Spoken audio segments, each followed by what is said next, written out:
ശൈഖുനാ ഖുതുബുൽ ആലം സിയം വലിയുല്ലാഹി തങ്ങളെ പറ്റിയിട്ട് മറ്റുള്ള മശായിഖന്മാർ പിടുത്തം വിട്ട ആളാട്ടോ. ഇങ്ങനെ പറയാന്നല്ലാണ്ട് എവിടെന്ന് പിടുത്തം കിട്ടിയിട്ടില്ല, എവിടെന്ന് മനസ്സിലായിട്ടില്ല.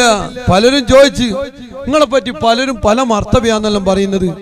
എന്താണ് കുട്ടി പറയുന്നത്? നിങ്ങളെ പറ്റി ഖുതുബുൽ ആലമെന്നും മുദബ്ബിറുൽ ആലമെന്നൊക്കെ പറയുന്നുണ്ടല്ലോ. ഒരു ഇസ്മായിൽ സഖാഫി എന്ന് ചോദിച്ച ഒരു ചോദ്യം എനിക്ക് കിട്ടിയ രേഖ പറഞ്ഞു. പലരും ചോദിച്ചിട്ടുണ്ട്. മറുപടിയാ അതൊക്കെ ചെറുതാണ്, അതൊക്കെ ചെറുതാണ്. അതിന്റെ അർത്ഥം എത്രയാ?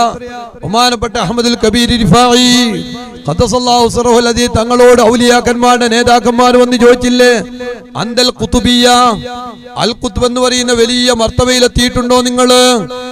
ഉടനെ മറുപടി, നുസിഹ ശൈഖുക അനിൽ ഖുതുബിയ്യ, അതൊക്കെ വിട്ടു നടന്നിട്ട് കാലം എത്രയായി? അതൊക്കെ പണ്ടപ്പോ കിട്ടിയ ബെൽറ്റുകളാ, സ്ഥാനങ്ങളാ. സുബ്ഹാനല്ലാഹ്. വൈലത്തൂർ തങ്ങൾ ചോദിച്ചില്ലേ, ഓരോ മർത്തബയെ പറ്റിയിട്ട്?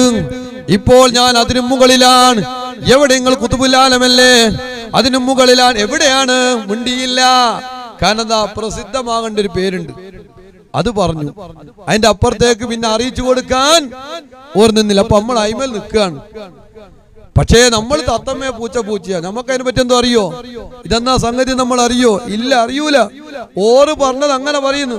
ഖുതുബുൽ അഖ്താബ് ഗൗസുൽ ആലം ശൈഖ് അബ്ദുൽ മുഹമ്മദ് ശൈഖ് മുഹ്യിദ്ദീൻ അബ്ദുൽ ഖാദിർ ജീലാനി നമ്മൾ പറയാൻ തുടങ്ങിയില്ലേ? തത്തമ്മേ പൂച്ച. എന്താണ് ഓരോ സ്ഥാനം പറഞ്ഞത്? അത് പറയാൻ എല്ലാം. അത് ഇന്നതാ നമുക്ക് പറയാൻ അറിഞ്ഞൂടാ. നമ്മൾ അറിയൂല, കാരണം നമ്മൾ വളർന്നിട്ടില്ല.